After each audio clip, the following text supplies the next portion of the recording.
In the shadowed world of Innistrad, where darkness clings to every corner and fear lurks beneath the surface, Bruna, once the embodiment of celestial grace as the leader of the Flight of Alabaster, finds herself ensnared in a web of tragedy and corruption. At the heart of Bruna's tale lies the bond of sisterhood, a tether woven from the fabric of pre-existence, where she and her sisters, Gisela, Sigarda, and Lisa, stood as pillars of strength and virtue. Born before the dawn of Avacyn, the archangel who would come to be revered as the savior of Innistrad, they existed in a delicate balance of reverence and autonomy. But when Avacyn emerged, radiant and powerful, Bruna and her sisters bowed in deference, their celestial harmony momentarily eclipsed by the brilliance of Avacyn's light. Yet beneath the surface of their obeisance lay a quiet disapproval, a whispered dissent against Avacyn's uncompromising judgment.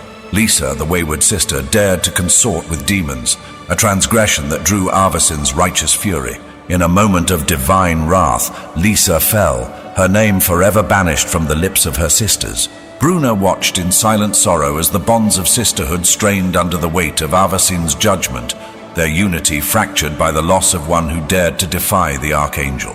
In the absence of Avacyn, Bruna and her sisters became the steadfast guardians of Innistrad, their wings a shield against the encroaching darkness.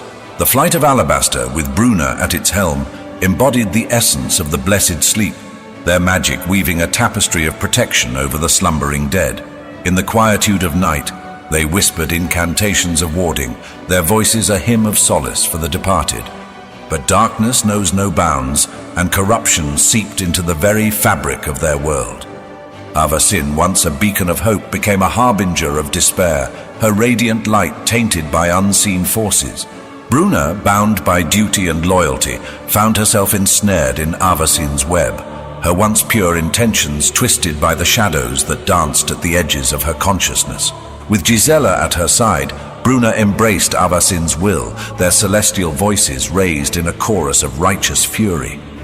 Together they descended upon Sigarda's home, a desperate attempt to sway the last vestige of resistance to their cause. But Sigarda, steadfast in her defiance, stood firm against the tide of corruption, her resolve unbroken by the weight of her sister's betrayal. And then came Emrakul, the Eldrazi titan whose presence twisted reality itself. In its wake, Bruna and Gisela found themselves consumed by a darkness beyond comprehension, their forms melding into a grotesque amalgamation known as Brizela, Voice of Nightmare. Bound by Emrakul's will, they became instruments of destruction, their once gentle hearts now suffused with an otherworldly malevolence. But amidst the chaos, a flicker of hope remained. Sigarda, the lone sentinel of purity, rose to confront the abomination that had once been her sister's. With steely resolve, she faced Brizela in a battle that echoed across the heavens, a clash of light against darkness, of hope against despair. In the end, it was Sigarda who emerged victorious, her blade piercing the heart of corruption and freeing Bruna and Gisela from Emrakul's grasp.